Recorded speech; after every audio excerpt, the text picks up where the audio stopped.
আমি তো দেখছি, আপনারা দেখছেন রমরমা এবং একদম মনে হচ্ছে ঈদ বা বৈশাখের একটা উৎসব। সব তারকারা আসছেন এবং এবার মনে হয় সব সিনিয়ররা আমাদের এফডিসিতে অনেকদিন পর পদধূলি দিয়েছে। এটা আমাদের জন্য অনেক অনেক আশীর্বাদ বলবো।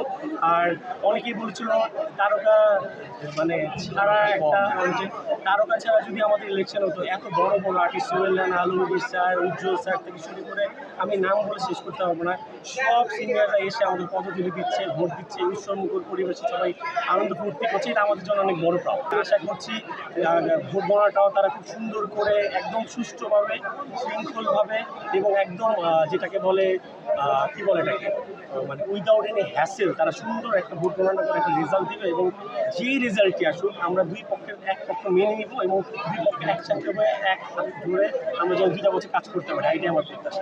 আমার প্রথম ইনিশিয়েটিভ বলতে আমি 8 বছর আগে থেকেই ইলেকশনের সাথে জড়িত, কিন্তু ইলেকশন কখনো করিনি, এবার ইলেকশন করছি। সবসময় চেষ্টা করছি সেবা দেওয়ার, আমাদের কাজটাই সেবা দেওয়ার।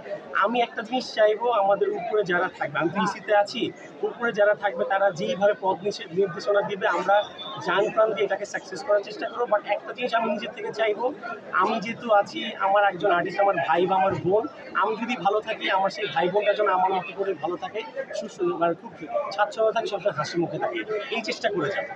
আমার প্যানেল থেকে আমি বিশ্বাস করি আমরা কোনো রকম হরহামেশার ঝুঝামেলা চাই না এবং তারাও চায় না। তারা খুবই বন্ধুত্বসুলভ, আমরা সবাই একসাথে কাজ করি।